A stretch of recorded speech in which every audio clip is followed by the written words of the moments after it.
चरणों में अपना प्रणाम निवेदित करता हूं। आज सुशासन की दृष्टि से बहुत बड़ा काम हो रहा है और मैं समझता हूं कि अटल बिहारी वाजपेयी जी की आत्मा को भी बहुत संतोष मिलेगा, क्योंकि वो सुशासन और पारदर्शिता के पक्षधर थे। और आज माननीय मोदी जी के कर कमलों से देश के 9 करोड़ 4 लाख किसानों को 18,098 करोड़ रुपया बटन दबाकर उनके खातों में 2 घंटे में पहुंचाने का कार्यक्रम होगा।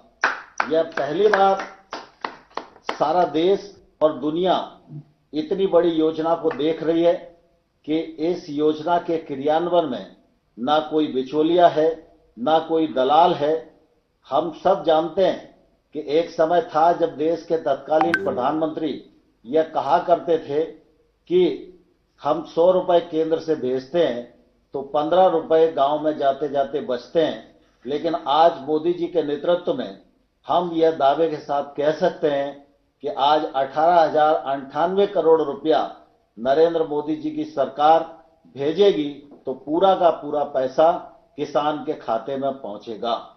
वाजपेयी जी के समय में भी कृषि को महत्ता दी गई थी और उस स्वप्न को साकार करने के लिए 2014 से लगातार नरेंद्र मोदी जी के नेतृत्व में गांव गरीब किसान की उन्नति के लिए काम किया जा रहा है। हम सब इस अवसर पर किसानों को नमन करना चाहते हैं, क्योंकि कोविड के संकट में भी किसानों ने फसल की कटाई की, उपार्जन का काम गत वर्ष की तुलना में अधिक किया। ग्रीष्म ऋतु की फसलें, खरीफ की फसलें गत वर्ष से अधिक बोई गई, बम्पर उत्पादन हुआ और कृषि के क्षेत्र ने, किसानों के परिश्रम ने कोविड की इस प्रतिकूल परिस्थिति में भी अपनी प्रासंगिकता को सिद्ध किया है।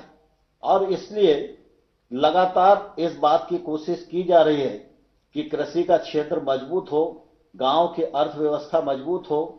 प्रधानमंत्री नरेंद्र मोदी जी के नेतृत्व में कृषि की अर्थव्यवस्था को बल देने के लिए लगातार इस दिशा में प्रयत्न किए गए। लंबे समय से प्रतीक्षा थी, एमएसपी बढ़ना चाहिए, उसके लिए कोई पद्धति बनना चाहिए। माननीय मोदी जी के नेतृत्व में एमएसपी को बढ़ाया गया, खरीद के वॉल्यूम को बढ़ाया गया, अधिक पैसा लगाया गया। गेहूं और धान की खरीद पहले हुआ करती थी, दलहन और तिलहन को भी उसमें जोड़ा गया और लगातार ये कोशिश की गई कि किसानों के पास डीबीटी के माध्यम से पैसा पहुंचे। बजट की दृष्टि से भी अगर हम देखेंगे तो 13-14 की तुलना में आज का बजट 6 गुना अधिक यह नरेंद्र मोदी जी की दूरदर्शिता के कारण ही संपन्न हो सका है। देश में 86% छोटे किसान हैं। इन किसानों की आय बढ़ाने के लिए, इन किसानों के जीवन स्तर में बदलाव लाने के लिए, ये किसान महंगी फसलों की ओर आकर्षित हों, टेक्नोलॉजी का सपोर्ट इन्हें मिल सके, इसलिए 10,000 नए एफपीओ बनाने का काम भी मोदी जी के नेतृत्व में ही आज देश में संपन्न हो रहा है। हम सब जानते हैं कि यह जो हमारी पीएम किसान सम्मान निधि की योजना है, यह योजना बहुत ही महत्वाकांक्षी है और इस योजना से गरीब किसान को बहुत लाभ हुआ है।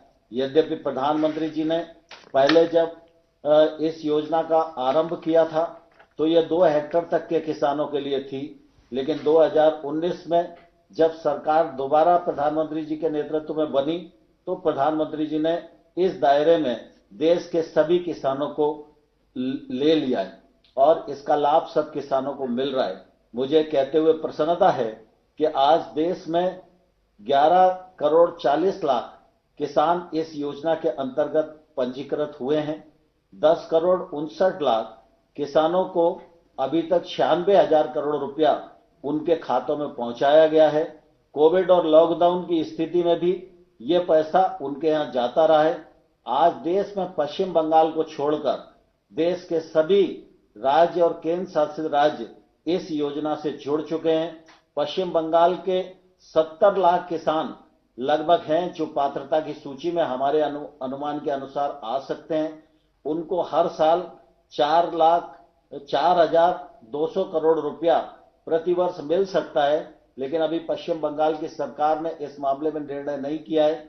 मैं इस अवसर पर पश्चिम बंगाल सरकार को भी अनुरोध करना चाहता हूं कि जल्दी से जल्दी वो इस योजना से जुड़ें, जिससे 4,200 करोड़ रुपया जिस लाभ से पश्चिम बंगाल के किसान वंचित रह रहे हैं उनको वंचित न होना पड़े और वो भी इसका लाभ उठा सकें।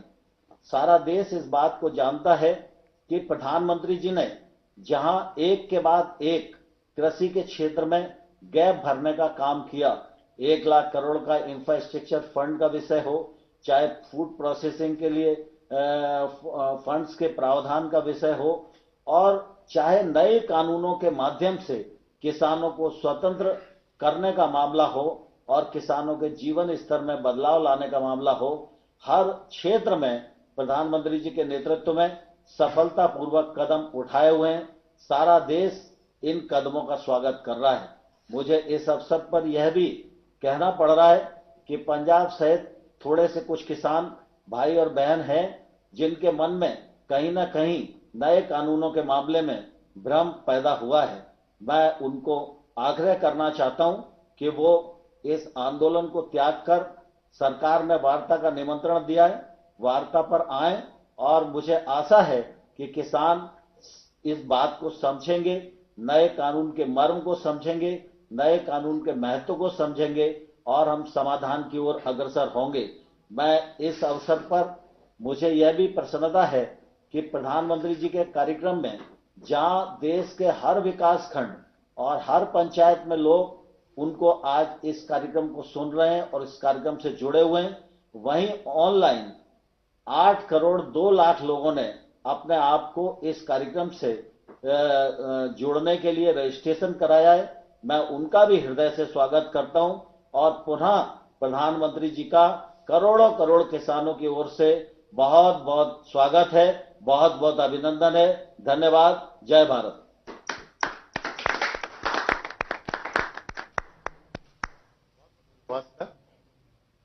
अब हम पीएम किसान योजना के तहत देश में लाभान्वित किसानों के अनुभव की लघु वीडियो फिल्म चलाने का अनुरोध करते हैं। 24 फरवरी 2019 24 फरवरी 2019 ये वो तारीख थी जब किसानों के हितों के लिए प्रतिबद्ध भारत सरकार ने देश के अन्नदाता को एक नया सहारा और उसके योगदान को सम्मान दिया। किसानों को सीधी मदद देने के लिए पीएम किसान सम्मान निधि आज उत्तर प्रदेश की पवित्र धरती से देश के करोड़ों किसानों के चरणों में अर्पित करता हूं।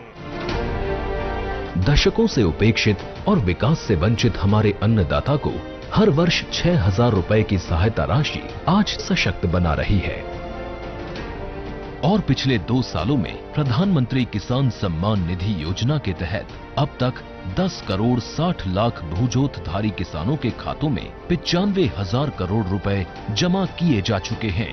इस स्कीम से बहुत छोटे बड़े जिम्मेदारों को सबको फायदा है और 4 महीने में किस्त आ जाती है बैंक में। मेरे में 6 किस्तें आ चुकी है, जिससे हमारा घर का और कृषि का सब काम चलता रहता है। हर 4 महीने में 2,000 रुपए की किश्त बैंक खातों में सीधे पहुंचने पर जहां किसानों की बीज, खाद, कीटनाशक जैसी बुनियादी जरूरतें पूरी हुई, वहीं इस सम्मान राशि ने हमारे कृषक भाइयों को महाजन के कर्ज में डूबने से बचाया है। हमें हर वक्त साहूकार के पास जाना पड़ता था, भाई हमें 1,000 रुपए दे दे, 2,000 रुपए दे दे, कर्जा पानी से अपनी व्यवस्था चला पाते थे। अब हमें वो सब जरूरतें ना अपने बैंक से सम्मान निधि से पूरी हो जाती है। જે પૈસા મળ્યા એનાથી આ વર્ષે અમારે ખાતર બિયારણ દવાઓનો ખર્ચો નીકળી જાય છે, તેનાથી સમયસર દવાઓ અને ખાતર મળવાથી ઉત્પાદન પણ સારું આવ્યું અને એનાથી ખૂબ ખૂબ અમને આ વર્ષે લાભ થયો। ఇప్పుడు మాకు నేరుగా వచ్చినందున ఈ పైసలు మాకు మంచి అవసరం పడుతున్నవి। ఈ పథకం ప్రవేశపెట్టిన ప్రైమ్ మినిస్టర్ గారికి నా యొక్క నమస్కారాలు। उधर कोरोना काल में लॉकडाउन के दौरान भी 43,000 करोड़ रुपए से अधिक की सम्मान राशि ने किसानों को न किसी के सामने झुकने दिया और न ही उनके कृषि कार्य को रुकने दिया। लॉकडाउन में हमें समय से पैसा आया, बाकी हमें जो लॉकडाउन में जो सब्जी का काम करते, सब्जी का हमारा काम खत्म हो गया था, माल जा नहीं पा रहा था, उससे हम हमारे घर खर्चे हमने चलाए उससे। और आज ये एक ऐतिहासिक क्षण है जब 9 करोड़ भूजोत कृषक परिवारों के खातों में 18,000 करोड़ रुपए की सहायता राशि ट्रांसफर की जा रही है। लाभार्थियों की ये संख्या कई देशों की कुल आबादी से भी कहीं ज्यादा है। पीएम किसान सम्मान निधि के ये 2 साल हैं भूजोत किसान की मुस्कान के, कृषक के सशक्तिकरण और सम्मान के। आज भारत सरकार से सहायता पाकर मेरे देश का किसान खुशियों की फसल बो रहा है और किसान के साथ साथ पूरा देश सफल हो रहा है। पीएम किसान सम्मान निधि 9 करोड़ किसान परिवारों के बैंक खातों में 18,000 करोड़ रुपए की नई किश्त का हस्तांतरण। वीडियो के लिए धन्यवाद।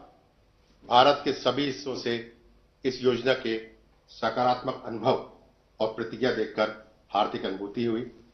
अब हम माननीय प्रधानमंत्री जी से अनुरोध करेंगे कि वे बटन दबाएं और प्रत्यक्ष लाभ अंतरण के माध्यम से 9 करोड़ से अधिक किसानों को 18,000 करोड़ रुपए से अधिक की धनराशि जारी करें।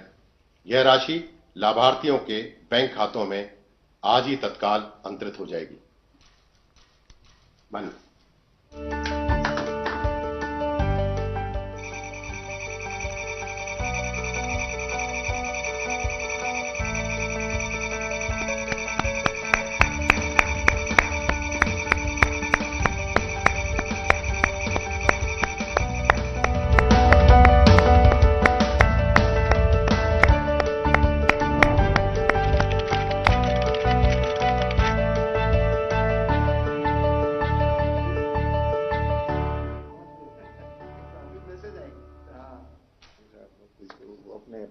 सर, आपका बहुत बहुत धन्यवाद। अब हम माननीय प्रधानमंत्री जी से देश के विभिन्न भागों के किसानों के साथ इस विभाग की योजनाओं के तहत उनके अनुभव के बारे में परस्पर बातचीत करने के लिए आमंत्रित करना चाहते हैं। सबसे पहले मैं अरुणाचल प्रदेश के लोअर दिबांग वैली जिले के श्री गगन पेरिंग जी से आमंत्रित करूंगा कि वे पीएम किसान योजना के साथ ही ऑर्गेनिक एफपीओ के लाभार्थी हैं। श्री गगन पेरिंग जी। गगन जी नमस्कार। प्रणाम सर। जय हिंद। अरुणाचल के लोगों को तो जय हिंद कहना होता है। आपको पीएम किसान सम्मान निधि से जो पैसा मिल रहा है उसको आप कैसे उपयोग करते हैं? गगन जी इतने दूरी पर हैं, इतने पहाड़ों में हैं, कैसे करते हैं आप? सर मुझे हर साल हर महीने के 4 महीने के पीछे 2,000 करके 3 बार मिला। कुल मिला के मुझे 6,000 मिला। उस पैसे को मैं ऑर्गेनिक खाद, दवा और कुछ मजदूरी के ऊपर कर सकिया। और फिर किस प्रकार से इसको आगे बढ़ाया? क्योंकि ऑर्गेनिक फार्मिंग किया तो कुछ तो करना पड़ा होगा आपको। सर एफपीओ बनाया हमने, फार्मर प्रोड्यूसर कंपनी बना के हमारा उसको और आगे बढ़ा रहा है अभी। अच्छा, एफपीओ यानी फार्मर प्रोड्यूसर ऑर्गेनाइजेशन चलाते हैं और वो भी ऑर्गेनिक फार्मिंग से जुड़े किसानों का। आपके साथ कितने किसान जुड़े हैं और ये कैसे काम करता है? सर सुनाई दे रहा है गगन जी मेरी बात?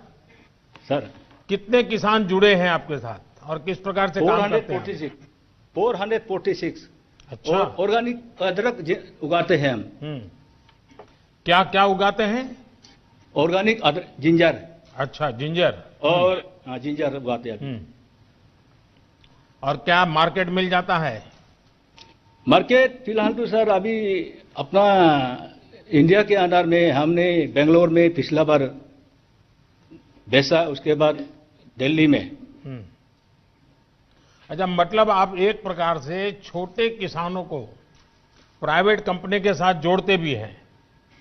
क्या वो कंपनी जो आपसे जिंजर खरीदती है वो आपसे जिंजर ही ले जाती है कि जमीन भी उठा के ले जाती है? सर हाल ही में हमने प्रवर्ता फूड कंपनी से एग्रीमेंट किया है, लेकिन वो हमारा जितना प्रोडक्ट है उसका फिनिशिंग प्रोडक्ट को ले जाने का एग्रीमेंट किया है, जमीन को नहीं। जमीन अपना है, अपना ही रहेगा। आप अरुणाचल के इतने कोने में बैठे हैं, आपको विश्वास है कि आपकी जमीन सुरक्षित है, लेकिन कुछ लोग ऐसा भ्रम फैला रहे हैं कि आपकी फसल का कोई कॉन्ट्रैक्ट करेगा, एग्रीमेंट करेगा तो जमीन भी चली जाएगी। अब इतना झूठ बोल रहे हैं। अच्छा हुआ गगन जी आपने अपना अनुभव शेयर किया, मैं आपका बहुत आभारी हूं। और आपने इतने सारे किसानों को जोड़ा है, ये भी बहुत प्रसन्नता का विषय है। मैं धन्यवाद करता हूं आपका। धन्यवाद गगन जी। अब मैं उड़ीसा के नौपाड़ा जिले के श्री नवीन ठाकुर जी को आमंत्रित करूंगा, जो पीएम किसान योजना के साथ साथ किसान क्रेडिट कार्ड योजना के भी लाभार्थी हैं। श्री ठाकुर जी। नवीन जी, जय जगन्नाथ। माननीय प्रधानमंत्री जी, मेरा नमस्कार। बताइए क्या किस प्रकार के योजना का आपको लाभ हुआ, क्या कहना चाहेंगे आप?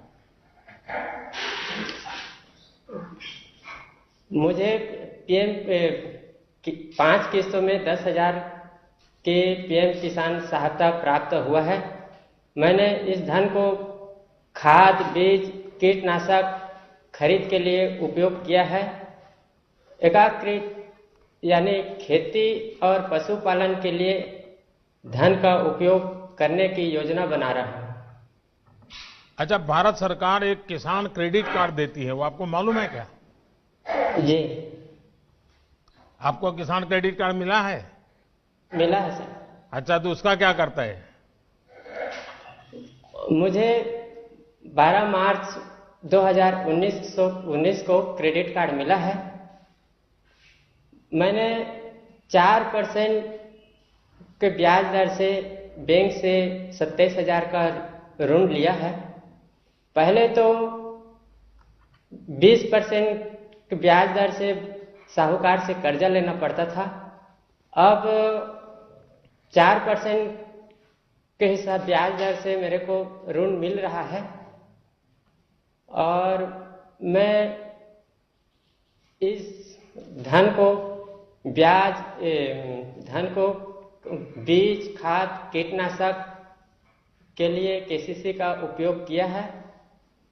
केसीसी और पीएम किसान की योजना के लाभ से मेरे जीवन स्तर में सुधार हुआ है। इसीलिए आपको प्रधानमंत्री जी मेरा नमस्कार।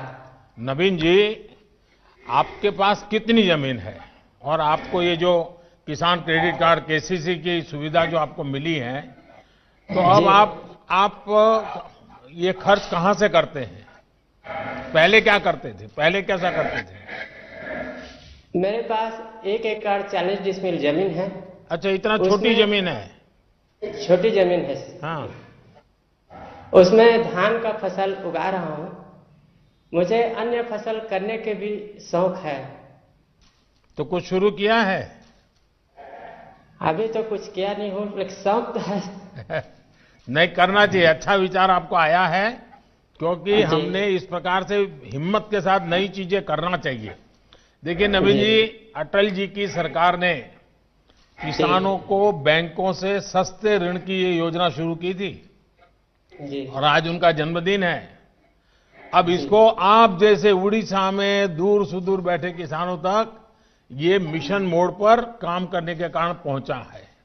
और जैसा आपने कहा, ब्याज में राहत हो गई है, आपको किसी बहुत बड़े ब्याज से पैसा नहीं लेना पड़ रहा है। अब आप नई नई फसल की तरफ जाना चाहते हैं।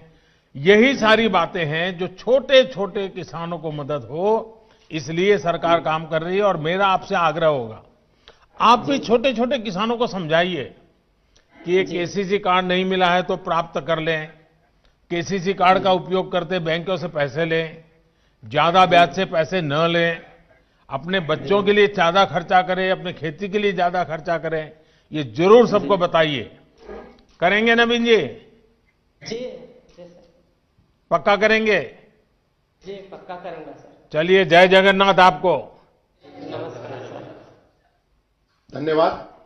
अब मैं हरियाणा के फतेहाबाद जिले के श्री हरि सिंह जी को आमंत्रित करूंगा, जो पीएम किसान योजना के साथ क्रॉप डाइवर्सिफिकेशन योजना के लाभार्थी हैं।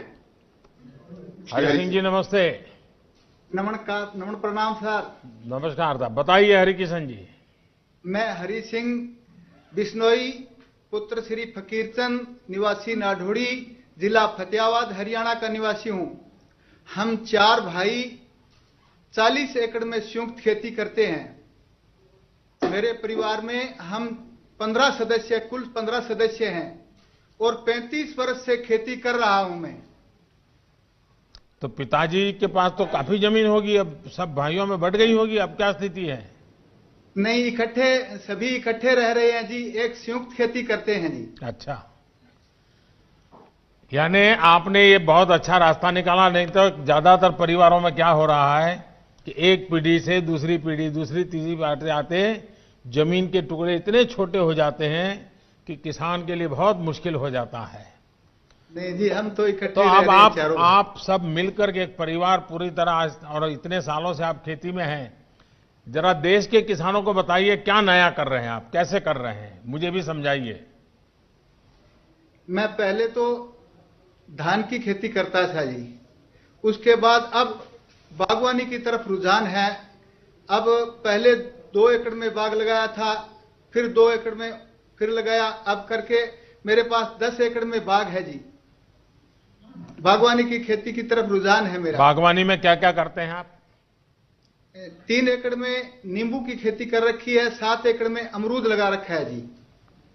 और आपका सारा सामान दिल्ली में बिक जाता है? नहीं जी, हम लोकल मंडियों में बेच देते हैं, यहाँ नजदीक छोटी छोटी मंडियों में बिक्री हो जाता है। अच्छा, यानी ये जो एपीएमसी उसके बाहर भी बेचते थे? हाँ जी। और वो उसको आपको पूरा पैसा मिलता है? पूरा पैसा मिलता है जी। पहले से ज्यादा अच्छा मिलता है? अच्छा मिलता है जी। अभी एमएसपी पे धान बेचा। चलिए, मैं पहले तो आपको और आपके सभी भाइयों को बधाई देता हूं, क्योंकि वरना एक ही प्रकार की खेती करते करते इतना पानी हम बर्बाद कर दिए, इतनी जमीन बर्बाद कर दी। लेकिन आपने थोड़ा, भले 3 एकड़ से शुरू किया है, लेकिन मुझे विश्वास है कि नई नई चीजें करके आप बहुत अच्छी तरह योगदान करेंगे। और जमीन को अलग अलग फसलों से जोड़ने से आपकी जमीन की ताकत भी बढ़ेगी, आपको अनुभव आया होगा। तो मैं आपको बहुत बहुत बधाई देता हूं, और आपके पूरे परिवार को मेरी तरफ से बहुत शुभकामनाएं। धन्यवाद जी। धन्यवाद। अब मैं महाराष्ट्र के लातूर जिले के श्री गणेश राजेंद्र भोसले जी को आमंत्रित करूंगा। वे पीएम किसान योजना के साथ साथ ही प्रधानमंत्री फसल बीमा योजना के भी लाभार्थी हैं। श्री भोसले जी। गणेश जी नमस्ते। राम राम सर जी। राम राम। गणेश जी बताइए, आपके पास कितनी जमीन है? मेरा नाम गणेश राजेंद्र भोसले है। मैं महाराष्ट्र के लातूर जिले के औसा तालुका के मातुला गांव का रहवासी हूं। अभी मेरे पास 3 हेक्टेयर जमीन है, जिस पर मैं सोयाबीन और तूर की फसल का उपयोग करता हूं। पहले क्या करते थे गणेश जी? पहले यही खेती में काम था, सोयाबीन, तूर, चना। और खेती के सिवाय भी कुछ करते होंगे कि सिर्फ खेती करते हैं? नहीं, खेती के सिवाय सर जी मेरे पास 9 गाय है और 13 भैंस है, जिसका मैं दूध निकाल कर खेती में उसका पैसा लगाता हूं। अच्छा, यानी पशुपालन भी अच्छी तरह करते हैं आप? हाँ सर जी। अच्छा, मुझे बताइए गणेश जी, सच बताना। हाँ सर। खेती में ज्यादा कमाई होती है कि पशुपालन में? खेती में भी होती है, और उससे खेती के अलावा पशुपालन से मेरे को दूध मिलता है, और उस दूध को मैं बेचकर मेरा परिवार और मेरे खेती में भी उसका राशि का चयन होता है सर जी। अच्छा, फसल बीमा योजना का कोई लाभ कभी लिए हैं आपने? फसल बीमा योजना से जुड़े हैं आप? हाँ सर जी, मैं बहुत सालों से फसल बीमा योजना से जुड़ा हूं। कल मौसम में 2019 के मौसम में मैंने प्रधानमंत्री पीक फसल योजना बीमा में मैंने लाभ लिया है। कितना लाभ मिला, कितने पैसे मिले आपको? मैंने 2019 को प्रधानमंत्री फसल योजना में 2580 रुपए का प्रीमियम किया था, लेकिन पिछले साल बहुत बड़ी बारिश की वजह से सोयाबीन फसल का बहुत नुकसान हो गया और उसके कारण मुझे 54,000 रुपए का राशि मिला है। यानी इंश्योरेंस आपने कंपनी 2,500 रुपया दिया था और 54,000 रुपया मिला।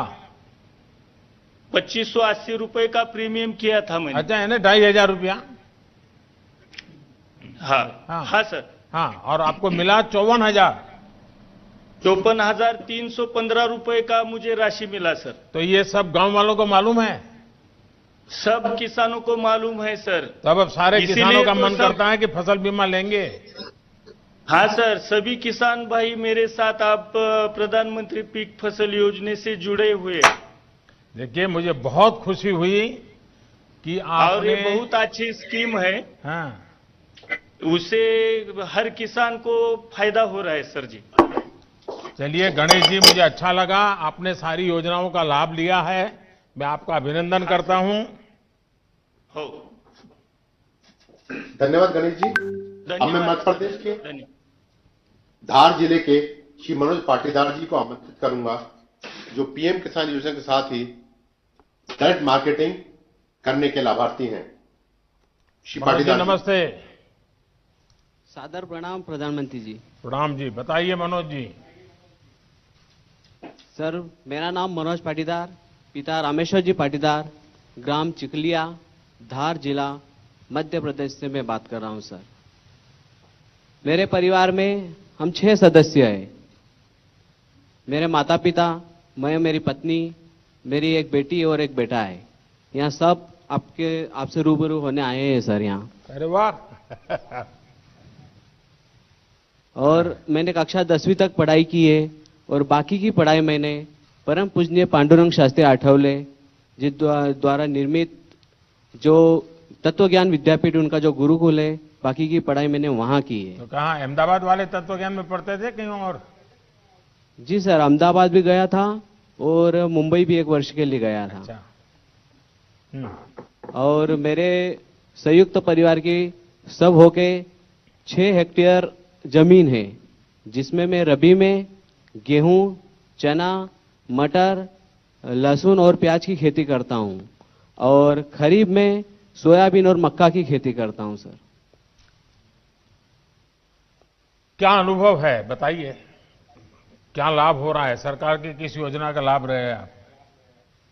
सर, मुझे किसान सम्मान निधि 5 बार की मिली है और 5 बार मिली और 10,000 टोटल रुपए मुझे प्राप्त हुए, जिसका मैंने अपनी दवाई, खाद, बीज जहां जैसी जरूरत लगी वहां वैसा मैंने उसका उपयोग कर लिया।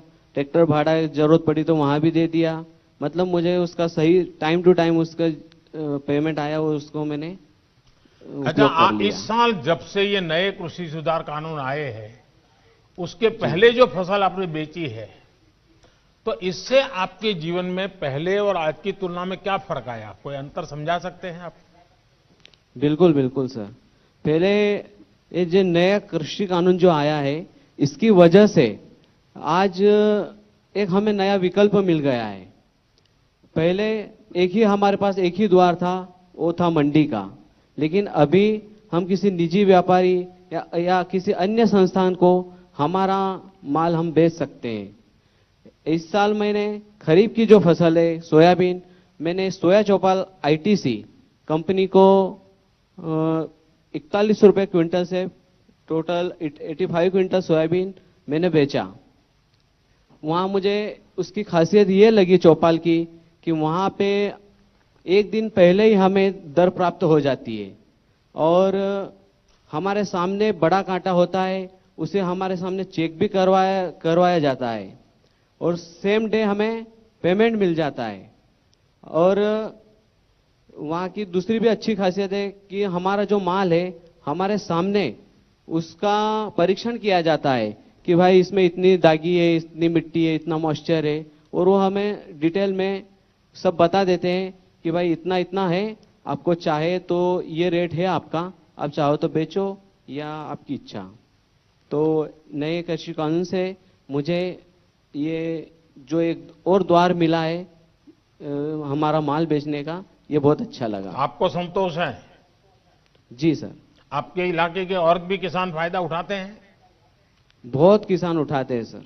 अच्छा, फिर कुछ नेता जो अपना राजनीतिक एजेंडा चलाने के लिए अपनी राजनीतिक विचारधारा किसानों के नाम पर थोपने में लगे हुए हैं और वो कह रहे हैं कि इससे तो किसानों को बड़ा नुकसान होगा। आप तो खुद किसान हैं और आप कह रहे हैं फायदा होगा, तो कहीं ऐसा तो नहीं है प्राइवेट वाले दाम इधर उधर करके मिट्टी है, टिकना है, फलाना है और आपके पैसे काट लेते हैं? ऐसा तो नहीं होता है ना सर? अगर ऐसा वो बता देंगे तो हम हमारा माल देंगे ही नहीं, और दूसरी बात वो हमें हमारा पूरा परीक्षण हमारे सामने करके देते हैं, मतलब अलग से किधर लेके नहीं जाते हैं, हमारे सामने हमको बताते हैं कि ये इसमें इतना मिट्टी है तो इतना पेमेंट इसका कटेगा या नहीं कटेगा, या तो वो हमें सलाह दे देते हैं कि आप भाई इसको ग्रेडिंग करके ले आओ, मॉइस्चर हो तो सूखा कर ले आओ। यानी आपको पूरी तरह विश्वास है कि इस नई व्यवस्था से किसान को सचमुच में लाभ होगा? हाँ हाँ, हमें बिल्कुल विश्वास है सर। चलिए मनोज जी, मैं बहुत आभारी हूं आपका और आपके पूरे परिवार के लोग यहाँ आए हैं, मैं उन सबको भी प्रणाम करता हूं। और आपने सर मेरा एक निवेदन है सर। जी जी बताइए सर। हमारे कृषि में हमें अभी जंगली जानवर हमें बहुत परेशान हो रहे हैं, जिनको घोड़ा रोज बोलते हैं। हाँ, ये बात सही है आपकी। तो हमारे किसान लोग बहुत परेशान हैं। मुझे आज एक जगह मिल गई है कि डायरेक्ट मैं आपसे ये बात कर सकूं। ये बात सही है। कई जगह पे ये, जब मैं गुजरात में मुख्यमंत्री था तब भी ये समस्या मेरे सामने आती थी, लेकिन इस देश में अभी जो ये किसान आंदोलन के नाम से बैठे हुए हैं, उन्हीं की विचारधारा के उस दूसरे लोग एनवायरनमेंट के नाम पर आंदोलन चला करके अगर किसी किसान ने किसी पशु को मार दिया तो उसको जेल भिजवा देते हैं यही लोग। यानी वो उधर एक आंदोलन चलाना, इधर दूसरा आंदोलन चलाना, क्योंकि उनकी राजनीतिक विचारधारा से करते हैं। और इसके कारण, लेकिन ये बात सही है कि इसका समाधान हम सबको मिलकर निकालना होगा और हिंदुस्तान के कई कोने में ये इस प्रकार की समस्या है। लेकिन मनोज जी, मैं आपका आभारी हूं, आपने इस बात का मेरे ध्यान पर आकर्षित किया। धन्यवाद जी। धन्यवाद जी। अब मैं तमिलनाडु के कृष्णगिरी जिले के श्री एम सुब्रमणी को आमंत्रित करूंगा, जो पीएम किसान योजना के साथ ही सूक्ष्म सिंचाई योजना के भी लाभार्थी हैं। श्री सुब्रमणी जी। वणक्कम। वणक्कम பிரதமர் வணக்கம். हाँ बोलिए. உங்களை பத்தி சொல்லுங்க, உங்க இதை பத்தி, குடும்பத்தை பத்தி சொல்லுங்க, உங்களுக்கு எவ்வளவு ஜமீன் நிலம் இருக்குது அதை பத்தி சொல்லுங்க. வணக்கம் பிரதமருக்கு. என் பேர் சுப்பிரமணி, கிருஷ்ணகிரி மாவட்டம். என் குடும்பத்தில் 4 பேர் இருக்கிறோம். எங்களுக்கு 4 ஏக்கர் நிலம் இருக்குது. விவசாயம் செஞ்சுன்னு வர்றோம். தக்காளி 2 ஏக்கரை போட்டுருக்கோம். பட்டன் ரோஸ் 1 ஏக்கரை போட்டு இருக்கிறோம். मेरा नाम सुब्रमण्य है. मेरा परिवार में 4 सदस्य हैं. वो 4 सदस्य मिलकर हम खेती करते हैं. मेरा पत्नी, मैं और मेरा 2 लड़का हैं. और जो है वो मेरे पास 4 एकड़ जमीन है. उसमें से अभी जो टमाटर और जो गुलाब के फूल का पौधा जो मैं बताऊं. आप इतना बढ़िया हिंदी कैसे बोलते हैं? साहब मैं भोजपुरी सैनिक हूं साहब. अच्छा, फौज में थे? फौज में था साहब. अच्छा, वाह. तो आपने और भी फसल आप कर रहे हैं, और पानी की स्थिति क्या है? क्योंकि चेन्नई वगैरह में तो पानी की बड़ी दिक्कत है, तो गांव में और दिक्कत कैसी होती होगी? தண்ணி ரொம்ப கம்மியா கிடைக்குது, எப்படி நீங்க விவசாயம் பண்றீங்க அப்படின்னு கேக்குறாரு. தண்ணி கம்மியாக கிடைக்கிறதுக்கு நான் சொட்டு நீர் பாசனம் மூலிமா, தோட்டக்கலைத்துறை மூலிமா சொட்டு நீர் பாய்ச்சிட்டு வர்றேன். அவங்க சொல்லணும் 33,000 சொல்லணும். 1,33,000 ரூபாய்க்கு 100% மானியம் மூலிமா எங்களுக்கு இலவசமா 3 ஏக்கருக்கு சொட்டு நீர் பாசன வசதி செஞ்சு கொடுத்துறாங்க. அதனால 1 ஏக்கர் நிலம் வடிகால் மூலமா பாய்ச்சிட்டு இருந்தேன். இப்போ 3 ஏக்கராவும் விவசாயம் செய்கிறேன். அதனால எனக்கு 100% மூலியம் லாபமாகவும் 40,000 ரூபாய் வருமானம் வந்துச்சு போன வருஷம். இந்த வருஷம் சொட்டு நீர் தோட்டக்கலை மூலிமா வழங்குறதுனால எனக்கு 1,40,000 ரூபாய் வருமானம் இருக்குது. இதில் 40,000 போக மீது 1 லட்சம் மீதம் இருக்குது. साहब जी बताइए। साहब जी मुझे पहले जो बहुत पानी की यहाँ का कम थी, वजह से 4 एकड़ जमीन होने के बावजूद भी मुझे 1 ही एकड़ का जो जमीन का पानी का जो पूरा होता था। अभी जो ये ड्रिप इरिगेशन करके, ये जो ड्रिप इरिगेशन के बारे में जो हॉर्टिकल्चर का जो अधिकारी लोग मुझे सलाह देने की वजह से, सलाह देने के साथ साथ इन्होंने 1,33,000 की जो है इन्होंने जो 100% जो मान्यता दिया है, मान्यता सब्सिडी दिया है। सब्सिडी देने के बाद और उन्होंने साथ साथ मुझे ड्रिप का लगा कर भी दिया था। अभी लगाने की वजह से मुझे पहले 1 एकड़ का जो है वो पानी मिलता था, पूरा होता था। आजकल 3 एकड़ का जमीन को मेरा पानी पूरा हो जाता है। उसका वजह से मुझे पिछले जो इसमें जो ड्रिप इरिगेशन का पहले मैं 40,000 ही कमाता था 1 एकड़ के जमीन की वजह से।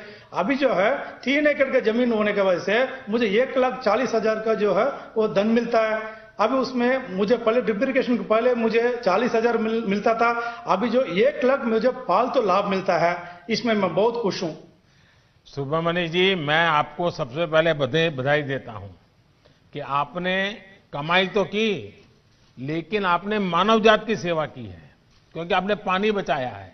और सरकार की ये जो ड्रिप इरिगेशन, माइक्रो इरिगेशन की योजना है, जो पूरे देश में बहुत बड़ा अभियान चल रहा है, उसका आपने फायदा उठाया और इस फायदे के कारण आपका 1 लाख रुपया आय भी बढ़ी, पानी भी बचा, आय भी बढ़ी और आपकी जमीन का उपयोग भी हुआ।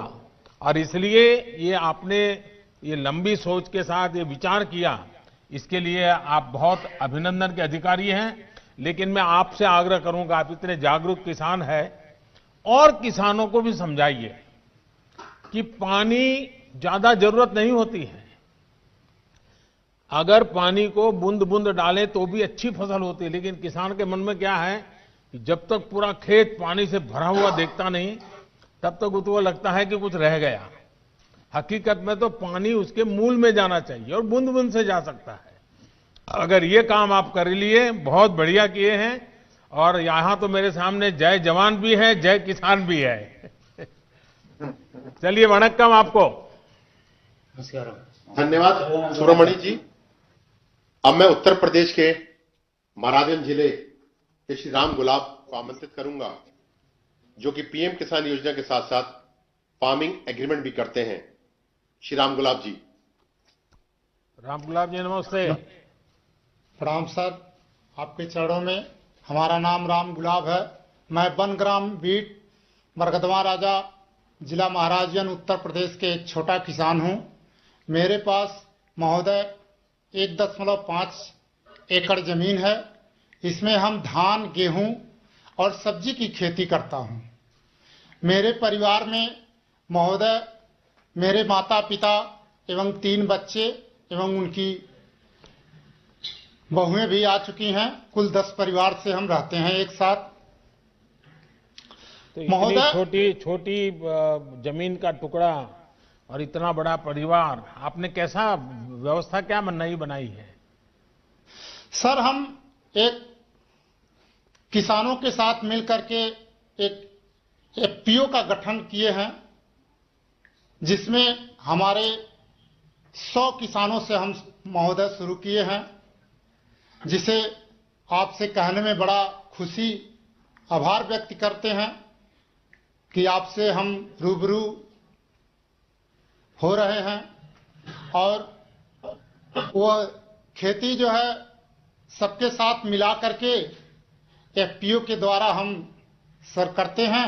वह शकरकंद की खेती नए प्रजाति में इस समय कर रहे हैं। अच्छा, आपके 100 के 100 किसान जो है, जिनका आपने समूह बना दिया है, एफपीओ बनाया है, सबके सब शकरकंद की खेती करते हैं?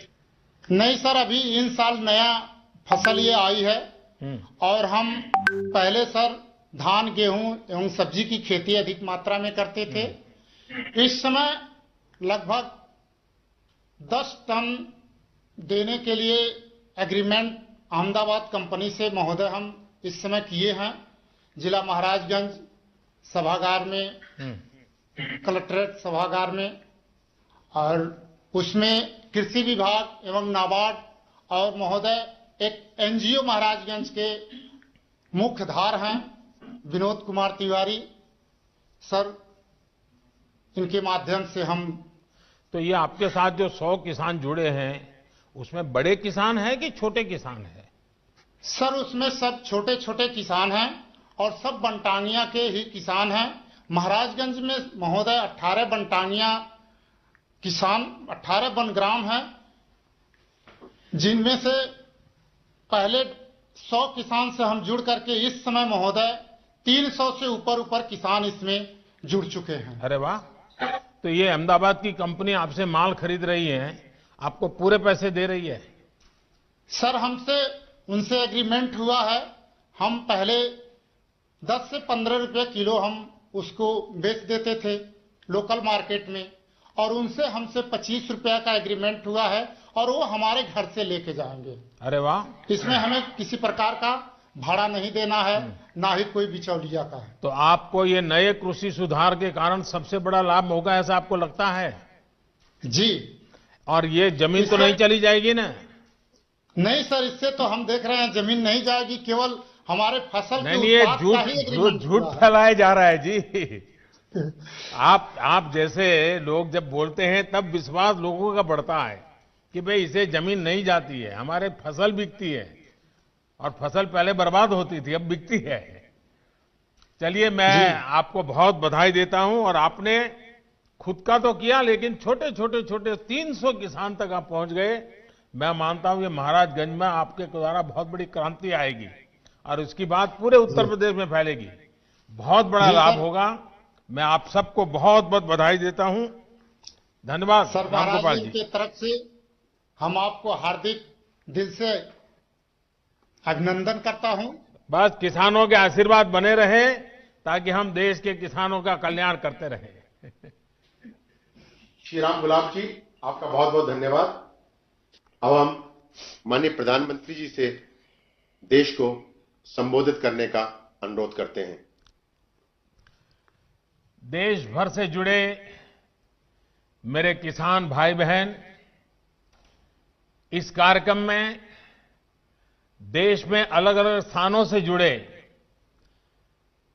केंद्र सरकार के मंत्रीगण, राज्य सरकारों के मंत्रीगण, आदरणीय सभी मुख्यमंत्रीगण, पंचायत से लेकर के पार्लियामेंट तक चुने हुए सारे जनप्रतिनिधि, और सब गांवों में जाकर के किसानों के बीच में बैठे हैं।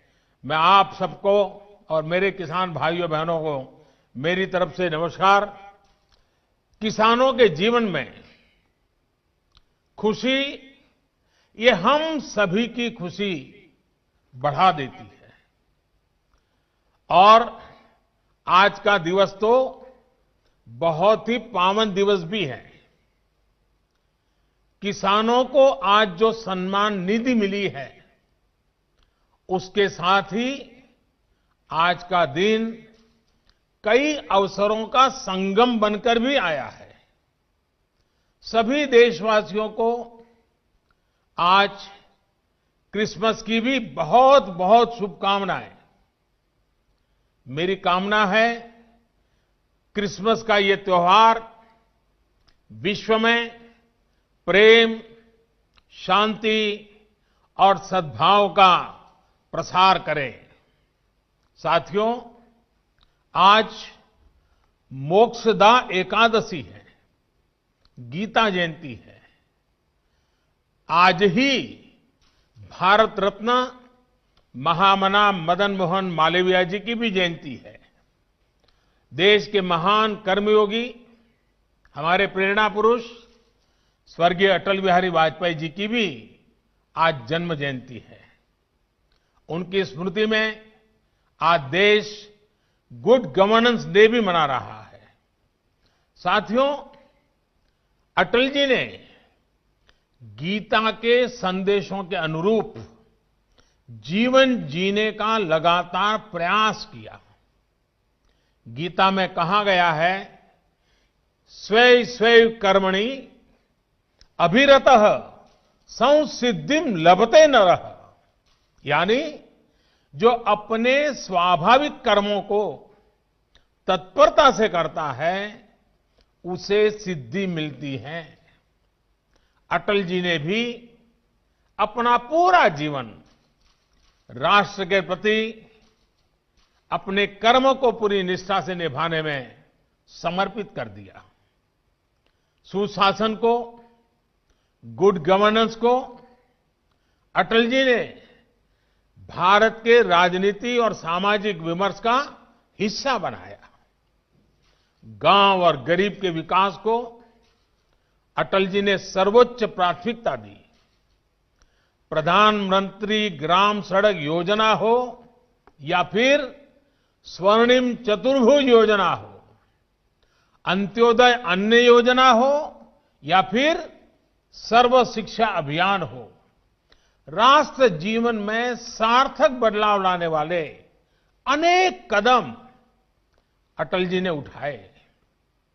आज पूरा देश उनको स्मरण कर रहा है, अटल जी को नमन कर रहा है। आज जिन कृषि सुधारों को देश ने जमीन पर उतारा है, उनके सूत्रधार भी एक प्रकार से अटल बिहारी वाजपेयी भी थे। साथियों, अटल जी गरीबों के हित में, किसान के हित में बनने वाली सभी योजनाओं में होने वाले भ्रष्टाचार को राष्ट्रीय रोग मानते थे। आप सबको याद होगा, उन्होंने एक बार पहले की सरकारों पर कटाक्ष करते हुए एक पूर्व प्रधानमंत्री की बात याद दिलाई थी और उनको याद दिलाते उन्होंने कहा था कि रुपया चलता है तो रुपया घिसता है, रुपया घिसता है तो हाथ में लगता है और धीरे से जेबों में चला जाता है। मुझे संतोष है कि आज न रुपया घिसता है और न ही किसी गलत हाथ में लगता है। दिल्ली से जिस गरीब के लिए रुपया निकलता है वो उसके बैंक खाते में सीधा पहुंचता है। अभी हमारे कृषि मंत्री नरेंद्र सिंह जी तोमर ने इसके विषय में विस्तार से हमारे सामने रखा है। पीएम किसान सम्मान निधि इसका ही एक उत्तम उदाहरण है। आज देश के 9 करोड़ से ज्यादा किसान परिवारों के बैंक खाते में सीधे एक कंप्यूटर की क्लिक से 18,000 करोड़ रुपए से भी ज्यादा रकम उनके किसानों के बैंक के खाते में जमा हो गए हैं।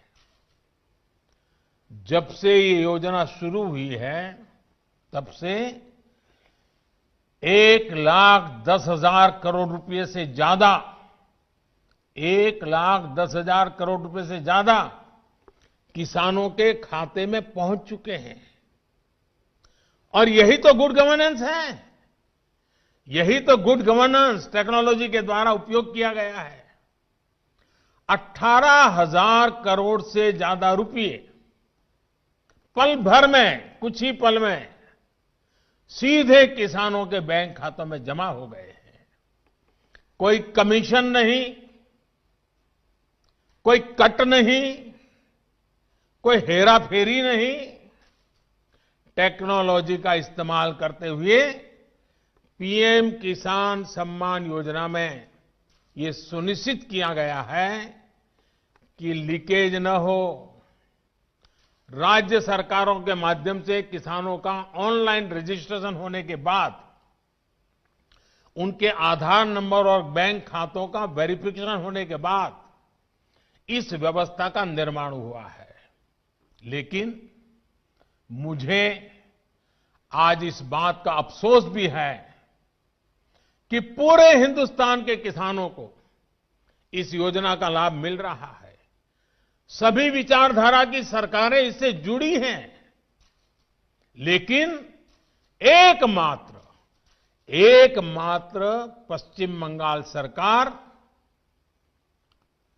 वहां के 70 लाख से अधिक किसान, मेरे किसान भाई बहन बंगाल के, इस योजना के वो लाभ नहीं ले पा रहे हैं, उनको ये पैसे नहीं मिल पा रहे हैं, क्योंकि बंगाल की सरकार अपने राजनीतिक कारणों से उनके राज्य के किसानों को भारत सरकार से पैसा जाने वाला है। राज्य सरकार को एक कौड़ी का खर्चा नहीं है, फिर भी वो पैसे उनको नहीं मिल रहे हैं। कई किसानों ने भारत सरकार को सीधी चिट्ठी लिखी हुई है, उसको भी वो मान्यता नहीं देते हैं। और आप कल्पना कर सकते हैं कितने लाखों किसानों ने लाभ लेने के लिए, योजना के लिए अर्जी की, ऑनलाइन आवेदन कर चुके हैं, लेकिन वहां की राज्य सरकार उसको भी अटका करके बैठ गई है। भाइयों बहनों, मैं हैरान हूं और ये बात मैं आज देशवासियों के सामने बड़े दर्द के साथ, बड़े पीड़ा के साथ कहना चाहता हूं। जो लोग 30-30 साल तक बंगाल में राज करते थे, एक ऐसी राजनीतिक विचारधारा को लेकर के बंगाल को कहां से कहां लाकर के उन्होंने हालत करके रखी है, सारा देश जानता है। और ममता जी के 15 साल पुराने भाषण सुनोगे तो पता चलेगा कि इस राजनीतिक विचारधारा ने बंगाल को कितना बर्बाद कर दिया था। अब ये कैसे लोग हैं? बंगाल में उनकी पार्टी है, उनका संगठन है, 30 साल सरकार चलाई है, कितने लोग होंगे उनके पास? एक बार भी इन लोगों ने किसानों को ये 2000 रुपया मिलने वाला कार्यक्रम है, बंगाल के अंदर कोई आंदोलन नहीं चलाया। अगर आपके दिल में किसानों के लिए इतना प्यार था, बंगाल में आपकी धरती है, तो आपने बंगाल में किसानों को न्याय दिलाने के लिए प्रधानमंत्री किसान सम्मान योजना के पैसे किसानों को मिले, इसके लिए क्यों आंदोलन नहीं किए? क्यों आपने कभी आवाज नहीं उठाई? और आप वहां से उठ करके पंजाब पहुंच गए, तब सवाल उठता है। और पश्चिम बंगाल की सरकार भी देखिए, अपने राज्य में इतना बड़ा किसानों को लाभ, 70 लाख किसानों को इतना धन मिले, हजारों करोड़ रुपया मिले, वो देने में उनको राजनीति आड़े आती है। लेकिन वही पंजाब जाकर के जो लोग के साथ वो बंगाल में लड़ाई लड़ते हैं, यहां आकर के उनसे गुपचुप करते हैं। क्या देश की जनता इस खेल को नहीं जानती है? क्या देश की जनता को इस खेल का पता नहीं है? जो आज विपक्ष में हैं, उनकी इस पर जुबान क्यों बंद हो गई है? क्यों चुप है? साथियों, आज जिन राजनीतिक दलों के लोग अपने आप को इस राजनीतिक प्रवाह में, जब देश की जनता ने उन्होंने नकार दिया है, तो कुछ न कुछ ऐसे इवेंट कर रहे हैं, इवेंट मैनेजमेंट हो रहा है, ताकि कोई सेल्फी ले ले, कोई फोटो छप जाए, कहीं टीवी पर दिखाई दे और उनकी राजनीति चलती जाए। अब देश ने उन लोगों को भी देख लिया है, ये देश के सामने एक्सपोज हो गए हैं। स्वार्थ की राजनीति का एक भद्दा उदाहरण हम बहुत बारीकी से देख रहे हैं।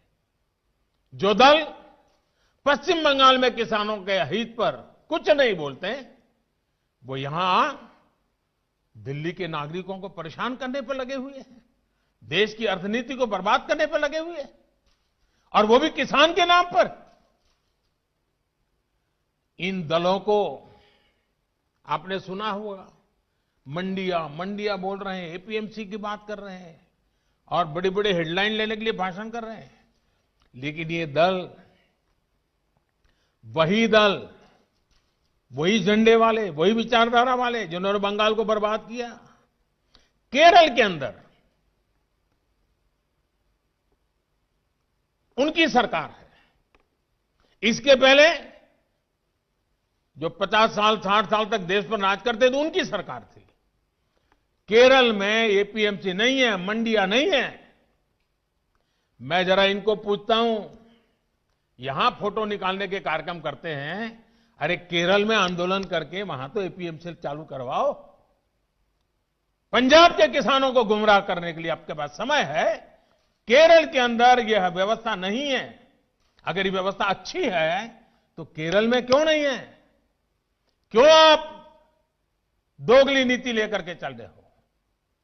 ये किस तरह की राजनीति कर रहे हैं जिसमें कोई तर्क नहीं, कोई तथ्य नहीं है? सिर्फ झूठे आरोप लगाओ, सिर्फ अफवाहें फैलाओ, हमारे किसानों को डरा दो और भले भोले किसान कभी कभी आपकी बातों में गुमराह हो जाते हैं। भाइयों बहनों, ये लोग लोकतंत्र के किसी पैमाने को, किसी पैरामीटर को मानने को तैयार नहीं है।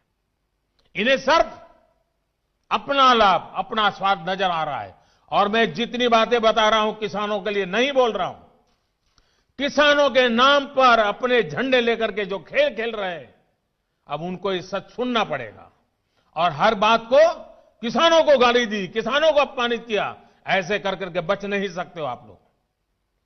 ये लोग अखबारों और मीडिया में जगह बनाकर राजनीतिक मैदान में खुद के जिंदा रहने की जड़ी बूटी खोज रहे हैं। लेकिन देश का किसान उनको पहचान गया है। अब देश का किसान उनको ये जड़ी बूटी कभी देने वाला नहीं है।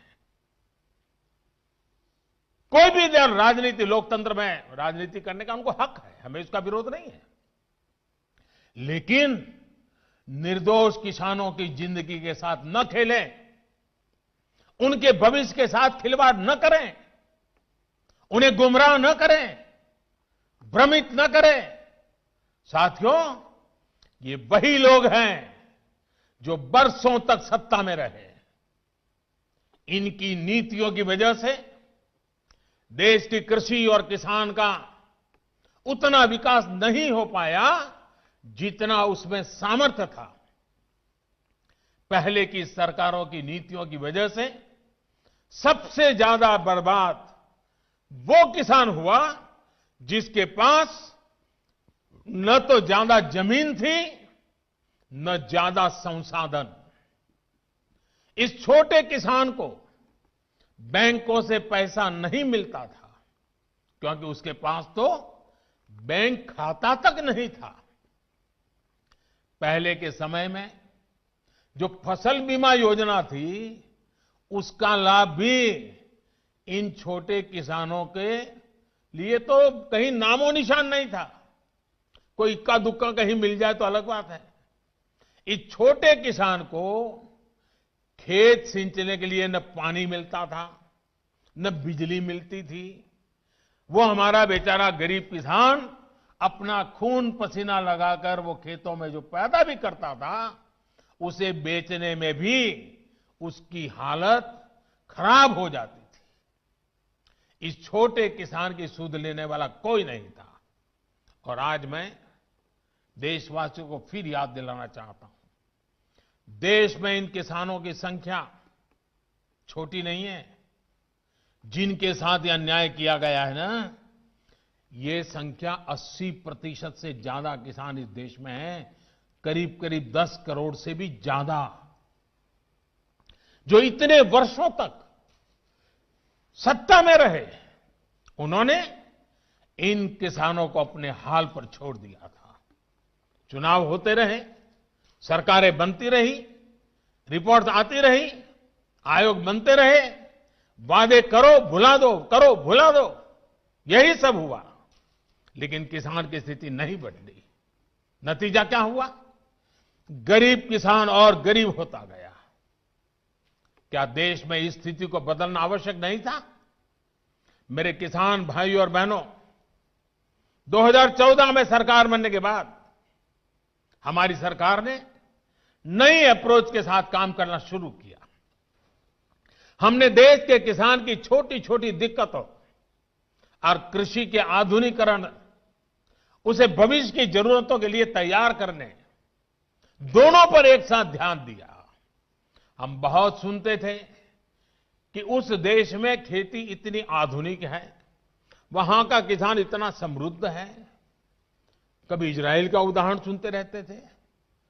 हमने दुनिया भर में कृषि क्षेत्र में क्या क्रांति आई है, क्या बदलाव आए हैं, क्या नए इनिशिएटिव आए हैं, क्या अर्थव्यवस्था के साथ कैसे जोड़ा है, सारी चीजों का गहन अध्ययन किया।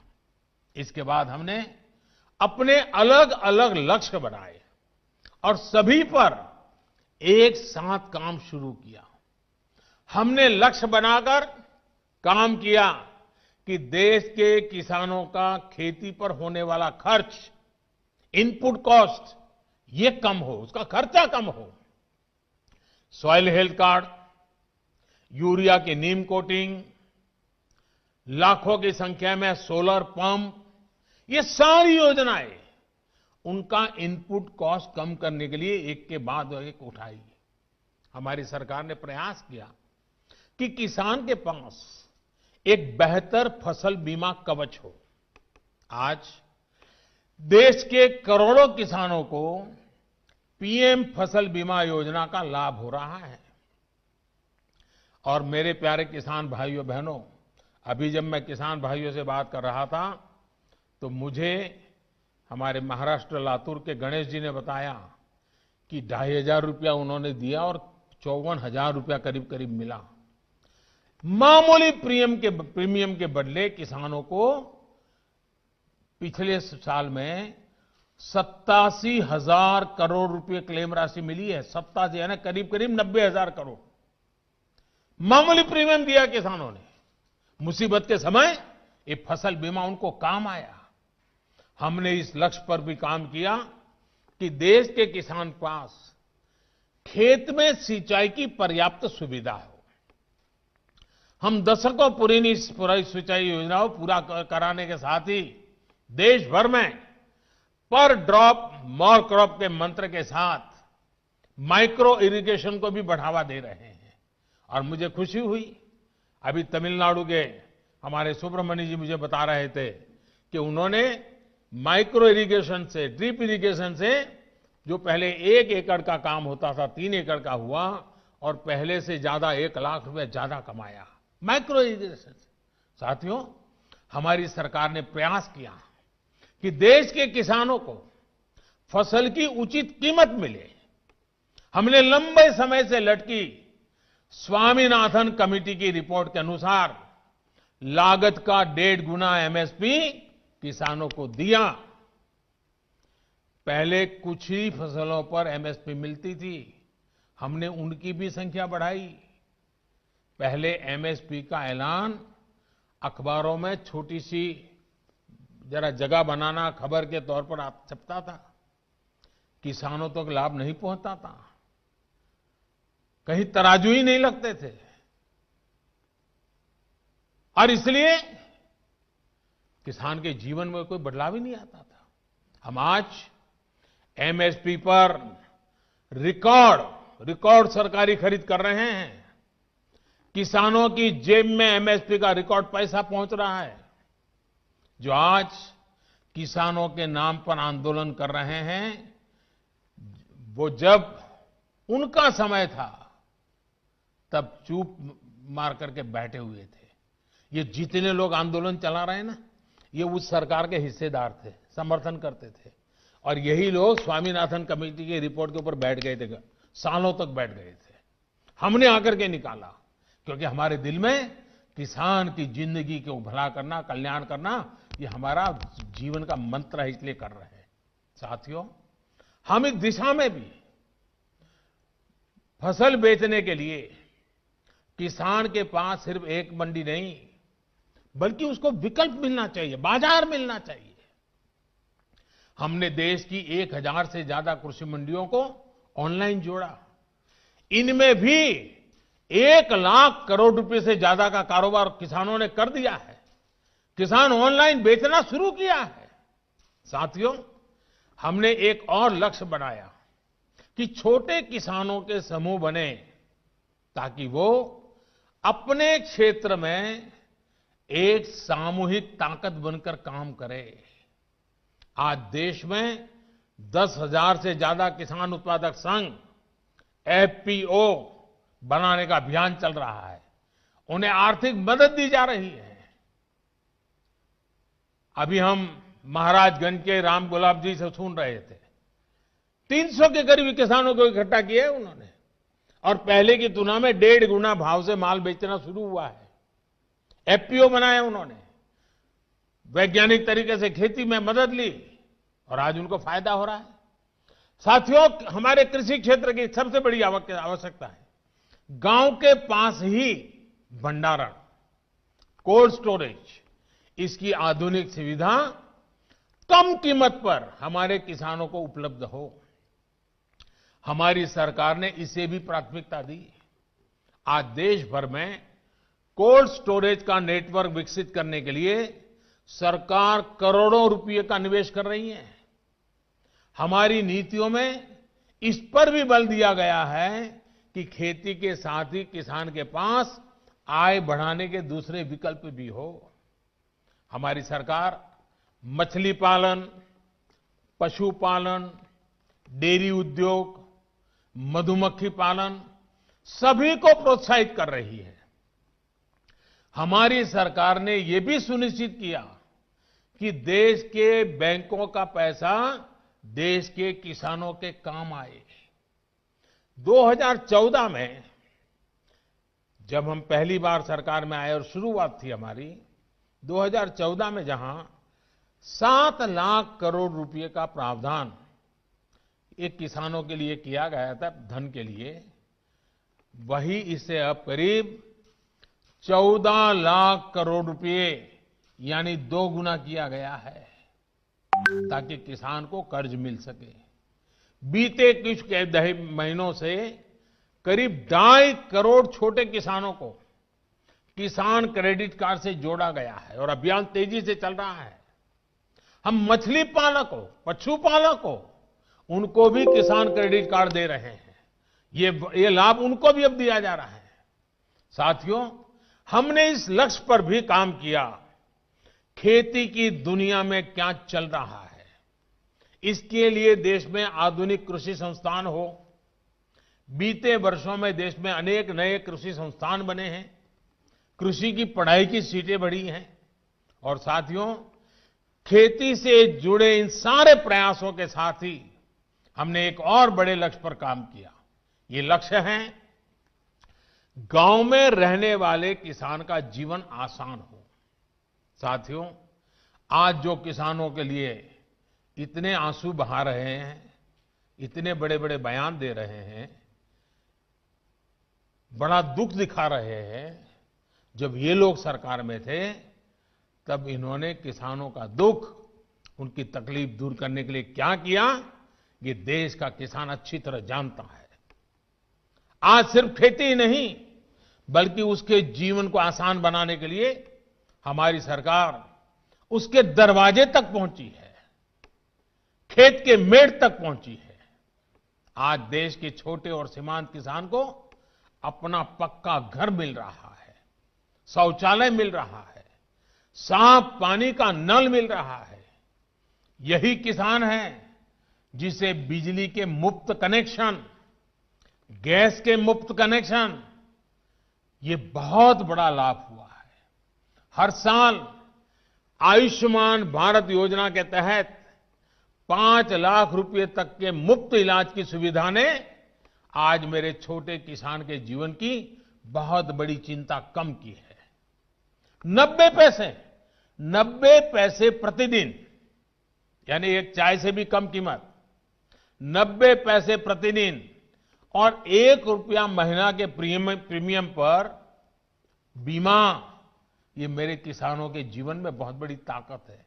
60 वर्ष की आयु के बाद 3,000 रुपये मासिक पेंशन, ये सुरक्षा कवच भी आज किसान के पास है। साथियों, आजकल कुछ लोग किसान की जमीन की चिंता करने का दिखावा कर रहे हैं। किसानों की जमीन हड़पने में कैसे कैसे लोगों के नाम अखबारों में चमकते रहे हैं, हम जानते हैं। ये लोग तब कहां थे जब मालिकाना दस्तावेज के अभाव में किसानों के घर और जमीन पर अवैध कब्जे हो जाते थे। गांव के छोटे और सीमांत किसानों को खेत मजदूरों को इस अधिकार से इतने सालों तक वंचित किसने रखा? इसका जवाब इन लोगों के पास नहीं है। गांव में रहने वाले हमारे भाई बहनों के लिए ये काम आज हो रहा है। अब गांव में किसानों को उनके मकान का, जमीन का नक्शा और कानूनी दस्तावेज दिया जा रहा है। टेक्नोलॉजी की मदद से स्वामित्व योजना के बाद अब गांव के किसान को भी जमीन और घर के नाम पर बैंक से कर्ज मिलना आसान हुआ है। साथियों, बदलते समय के साथ अपनी अप्रोच का विस्तार करना भी उतना ही जरूरी है।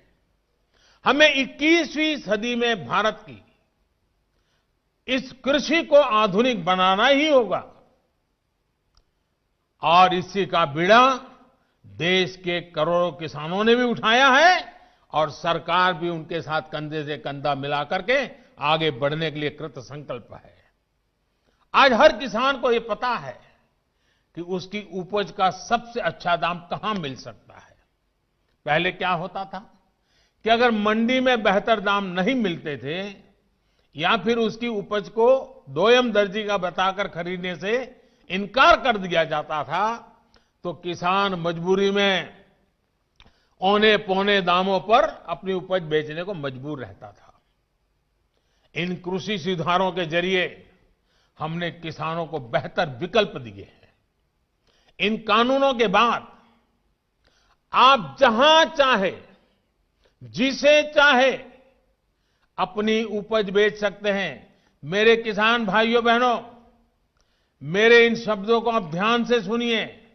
मैं फिर से कह रहा हूं कि आप अपनी फसल को जहां चाहे आप निर्णय करके बेच सकते हैं।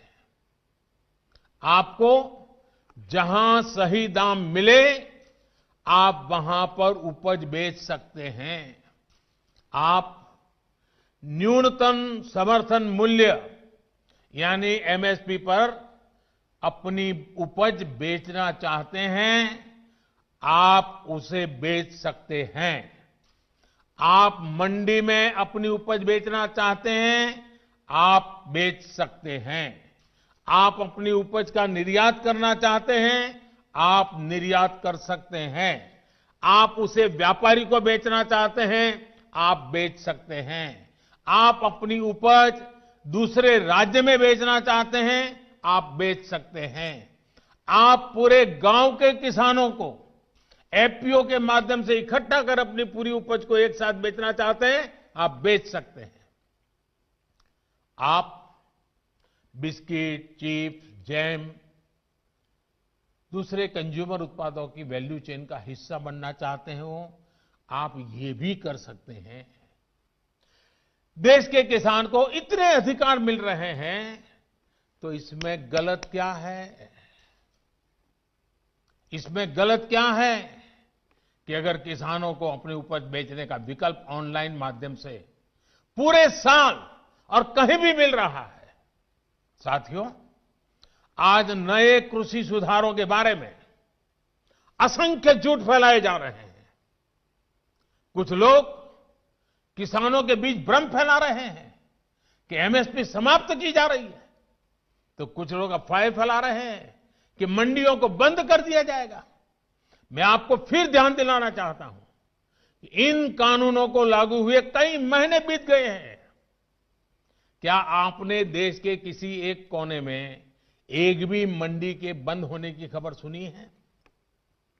जहां तक एमएसपी का सवाल है, हाल के दिनों में सरकार ने बहुत सी फसलों का न्यूनतम समर्थन मूल्य भी बढ़ा दिया है। ये कृषि सुधारों के बाद भी हुआ है, नए कृषि कानूनों के बाद भी हुआ है। इतना ही नहीं, जो लोग किसानों के नाम पर बात करते हैं ना, ये जो आंदोलन चल रहा है उसमें कई सच्चे और निर्दोष किसान भी हैं। ऐसा नहीं है कि सब वो राजनीतिक विचारधारा वाले तो सिर्फ नेता हैं। बाकी तो भले भाले किसान है, उनको जाकर के सीक्रेटली पूछोगे कि भाई आपकी कितनी जमीन है, क्या पैदा करते हो, इस बार बेचा कि नहीं बेचा, तो वो भी बताएगा हाँ वो एमएसपी में बेच करके आया।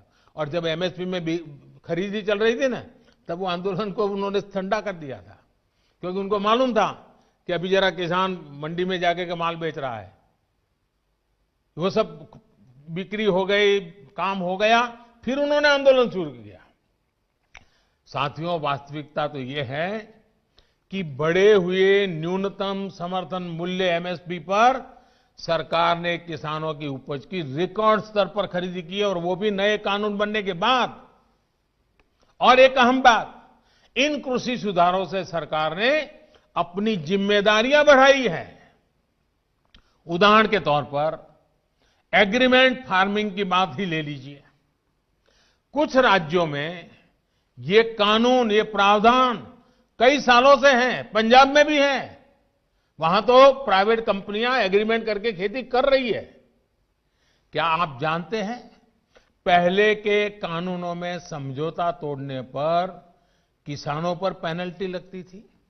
मेरे किसान भाइयों को भी ये किसी ने समझाया नहीं होगा, लेकिन हमारी सरकार ने ये सुधार किया और ये सुनिश्चित किया कि मेरे किसान भाइयों पर पेनल्टी या किसी तरह का जुर्माना नहीं लगेगा। साथियों, आप ये भली भांति जानते हैं कि पहले अगर किसी कारणवश किसान मंडी नहीं भी जा पाता था तो वो क्या करता था, वो किसी ट्रेडर को अपना माल बेच देता था। ऐसे में वो व्यक्ति किसान का फायदा ना उठा पाए, उसके लिए भी हमारी सरकार ने कानूनी उपाय किए हैं। खरीदार समय से आपका भुगतान करने के लिए अब कानूनन बाध्य है। उसे रसीद भी काटनी होगी और 3 दिन के भीतर भुगतान भी करना होगा। नहीं तो ये कानून किसान को शक्ति देता है, ताकत देता है, वो अधिकारियों के पास जाकर कानूनी तंत्र का सहारा लेकर अपना पैसा प्राप्त कर सके। ये सारी चीजें हो चुकी हैं, हो रही है। खबरें आ रही हैं कि कैसे एक एक करके हमारे देश के किसान भाई इन कानूनों का फायदा उठा रहे हैं। सरकार किसान के साथ हर कदम पर खड़ी है। किसान चाहे जिसे अपनी उपज बेचना चाहे, सरकार ने ऐसी व्यवस्था की है कि एक मजबूत कानून और लीगल सिस्टम किसानों के पक्ष में खड़ा रहे। साथियों, कृषि सुधारों का एक और अहम पक्ष भी ये है के लिए समझना जरूरी है। अब जब कोई किसान के साथ एग्रीमेंट करेगा तो वो ये भी चाहेगा कि उपज अच्छी से अच्छी हो। इसके लिए एग्रीमेंट करने वाला किसानों को अच्छे बीज, आधुनिक तकनीक, अत्याधुनिक उपकरण, विशेषज्ञता ये हासिल करने में मदद करेगा ही करेगा, क्योंकि उसको तो उसे रोजी रोटी उसमें है। अच्छी उपज के लिए सुविधाएं किसानों के दरवाजे पर उपलब्ध करवाएगा। एग्रीमेंट करने वाला व्यक्ति बाजार की ट्रेंड से पूरी तरह वाकिफ रहेगा और इसी के अनुरूप हमारे किसानों को बाजार की मांग के हिसाब से काम करने में मदद करेगा। अब आपको मैं एक और स्थिति बताता हूं। अगर किसी वजह से, किसी परेशानी की वजह से किसान की उपज अच्छी नहीं होती या फिर बर्बाद हो जाती है, तो भी ये याद रखिए, तो भी जिसने एग्रीमेंट किया है उसको, किसान को उपज का जो दाम निर्धारित हुआ था वो उसको देना ही पड़ेगा। एग्रीमेंट करने वाला अपने एग्रीमेंट को अपनी मर्जी से खत्म नहीं कर सकता है। लेकिन दूसरी तरफ अगर किसान एग्रीमेंट को किसी भी वजह से खत्म करना चाहता है तो किसान कर सकता है, सामने वाला नहीं कर सकता है। क्या ये स्थिति किसानों के लिए फायदेमंद है कि नहीं है? सबसे ज्यादा एश्योरेंस किसान को है कि नहीं है? किसान को फायदा होने वाली गारंटी इसमें है कि नहीं है? एक और सवाल लोगों ने उछाल करके रखा हुआ, आपके मन में भी आता होगा। अगर किसी स्थिति में उपज अच्छी हुई, मार्केट बहुत शानदार हो गया, जो एग्रीमेंट में था उससे भी ज्यादा मुनाफा एग्रीमेंट वाले को मिल रहा है, अगर ऐसा होता है तो एग्रीमेंट का जितना पैसा है वो तो देना ही दे है, लेकिन अगर ज्यादा मुनाफा हुआ है तो उसमें से कुछ बोनस भी किसान को देना पड़ेगा। इससे बड़ा किसान की रक्षा कौन कर सकता है? ऐसी स्थिति होने में किसान एग्रीमेंट में तय किए गए मूल्य के अलावा, जैसा मैंने कहा, बोनस का भी वो हकदार होगा। पहले क्या होता था, याद है ना? सारा रिस्क किसान का होता था और रिटर्न किसी और का होता था। अब नए कृषि कानूनों और सुधार के बाद स्थिति पूरी तरह किसानों के पक्ष में हो गई है। अब सारा रिस्क एग्रीमेंट करने वाले व्यक्ति या कंपनी का होगा और रिटर्न किसान का होगा। साथियों, देश के कई भागों में एग्रीमेंट फार्मिंग को पहले भी परखा गया है, उसे कसौटी पर कसा गया है। क्या आपको पता है कि दुनिया में आज सबसे ज्यादा दुग्ध उत्पादन, मिल्क प्रोडक्शन करने वाला देश कौन सा है? ये देश कोई और नहीं, हमारा हिंदुस्तान है। हमारे पशुपालक, हमारे किसान की मेहनत है।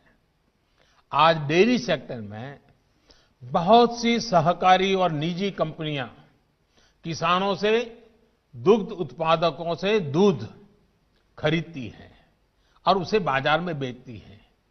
ये मॉडल कितने वर्षों से चला रहा है। क्या आपने कभी सुना कि किसी एक कंपनी या सहकारी संस्था ने बाजार पर अपना कब्जा जमा लिया, अपना एकाधिकार कर लिया? क्या आप उन किसानों और उन दुग्ध उत्पादकों की सफलता से परिचित नहीं हैं जिन्हें डेयरी सेक्टर के इस काम से लाभ हुआ है? एक और सेक्टर है, यहां पर हमारा देश बहुत आगे है, वो है पोल्ट्री यानी मुर्गी पालन। आज भारत में सबसे ज्यादा अंडों का उत्पादन होता है। पूरे पोल्ट्री सेक्टर में बहुत सी बड़ी कंपनियां काम कर रही है, कुछ छोटी कंपनियां भी हैं, तो कुछ स्थानीय खरीदार भी इस व्यवसाय में जुटे हैं। इस सेक्टर से जुड़े लोग अपना प्रोडक्ट किसी को भी कहीं भी बेचने के लिए स्वतंत्र हैं। जहां भी उन्हें सबसे ज्यादा दाम मिलता है वो अंडे बेच सकते हैं। हम चाहते हैं कि हमारे किसानों को, कृषि सेक्टर को इसी तरह का विकास करने का अवसर मिले जैसा पोल्ट्री और डेयरी सेक्टर को मिला है। हमारे किसानों की सेवा में जब बहुत सी कंपनियां व्यवसाय के कई तरह के प्रतिस्पर्धी रहेंगे तो उन्हें अपनी उपज का ज्यादा दाम भी मिलेगा और बाजार तक उनकी बेहतर पहुंच भी संभव होगी। साथियों, नए कृषि सुधारों के जरिए भारतीय कृषि में नई टेक्नोलॉजी को भी प्रवेश मिलेगा। आधुनिक तकनीक के जरिए हमारे किसान अपनी उपज को बढ़ा सकेंगे, अपनी उपज को विविधता दे सकेंगे, अपनी उपज की बेहतर ढंग से पैकेजिंग कर सकेंगे, अपनी उपज में वैल्यू एडिशन कर सकेंगे। एक बार ऐसा हो गया तो हमारे किसानों की उपज की पूरी दुनिया में मांग होगी और ये मांग और लगातार बढ़ेगी। हमारे किसान सिर्फ उत्पादक नहीं बल्कि खुद निर्यातक बन सकेंगे।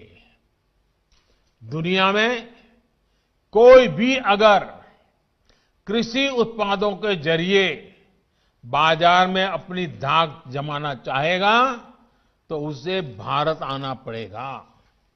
अगर दुनिया में कहीं भी क्वालिटी और क्वांटिटी दोनों की जरूरत होगी तो उन्होंने भारत के किसानों के साथ साझेदारी करनी पड़ेगी। जब हमने दूसरे सेक्टर में इन्वेस्टमेंट और इनोवेशन बढ़ाया तो हमने आय बढ़ाने के साथ ही उस सेक्टर में ब्रांड इंडिया को भी स्थापित किया। अब समय आ गया है कि ब्रांड इंडिया दुनिया के कृषि बाजारों में भी खुद को उतनी ही प्रतिष्ठा के साथ स्थापित करे।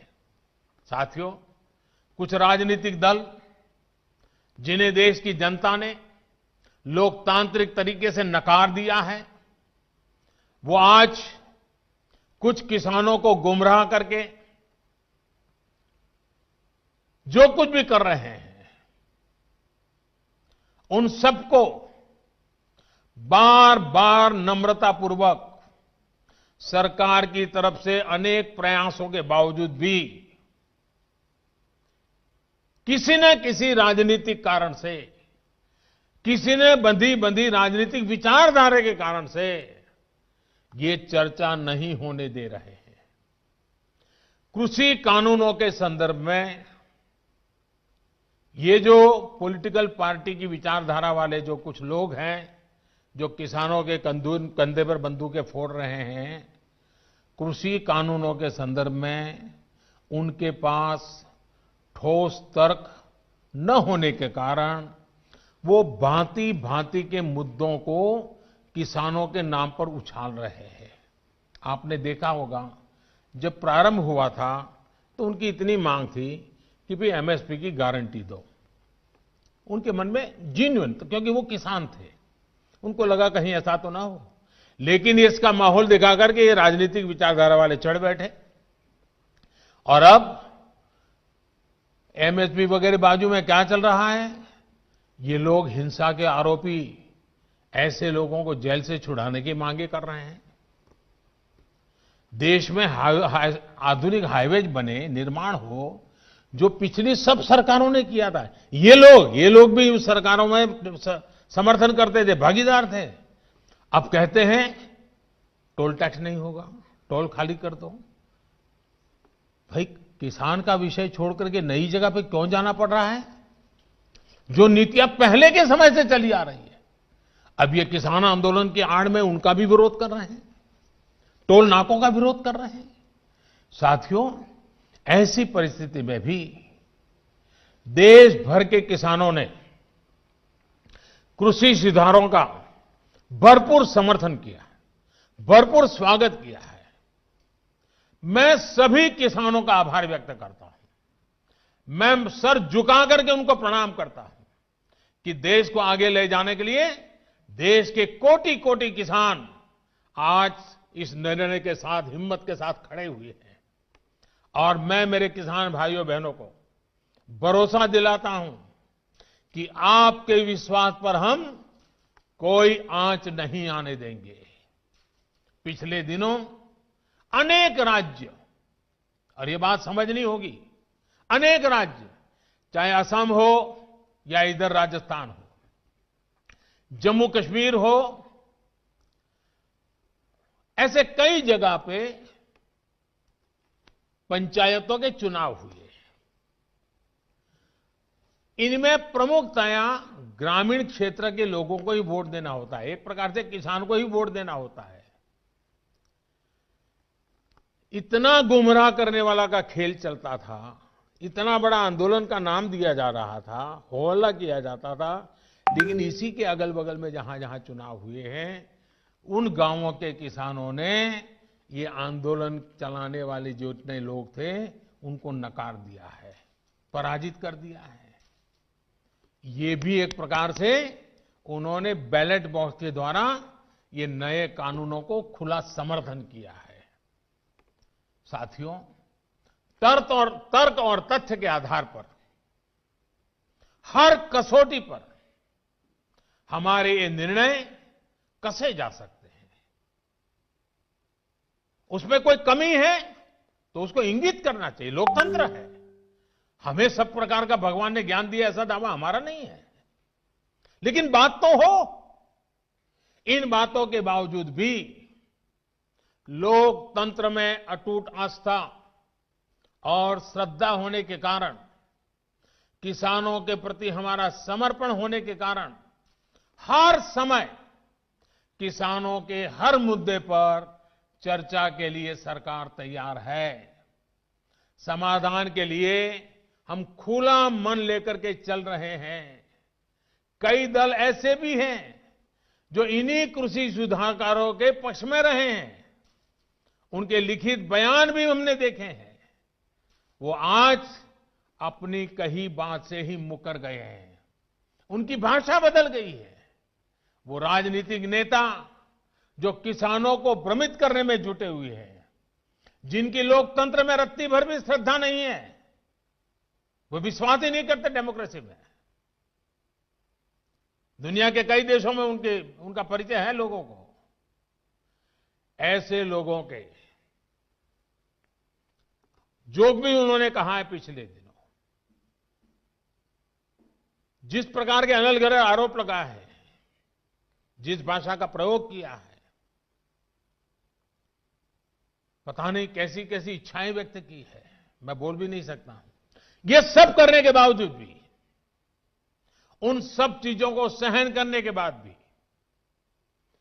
उसको पेट में उतार करके, मन ठंडा रख करके, उन सबको सहन करते हुए मैं आज फिर एक बार नम्रता के साथ उन लोगों को भी जो हमारे घोर विरोध करने पर तुले हुए, उनको भी कहता हूं, मैं नम्रता के साथ कहता हूं, हमारी सरकार किसान हित में उनसे भी बात करने के लिए तैयार है, लेकिन बात मुद्दों पर होगी, तर्क और तथ्यों पर होगी।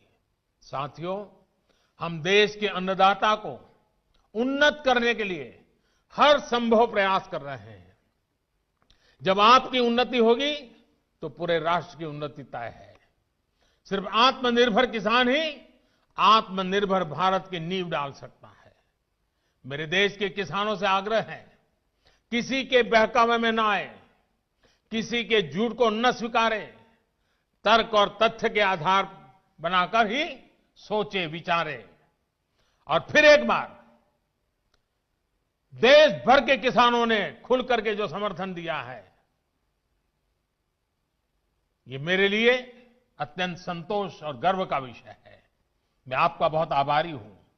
एक बार फिर से करोड़ों किसान परिवारों को पीएम किसान सम्मान निधि के लिए मैं आपको बहुत बहुत बधाई देता हूं और मैं आपसे लगातार प्रार्थना करता हूं, आपके लिए भी प्रार्थना करता हूं, आप स्वस्थ रहें, आपका परिवार स्वस्थ रहे, इसी कामना के साथ आप सभी का बहुत बहुत आभार, धन्यवाद।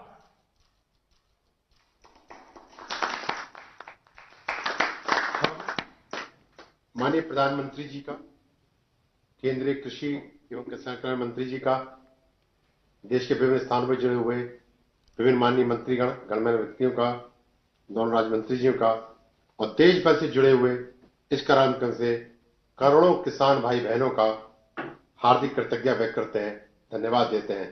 नमस्कार, जय हिंद।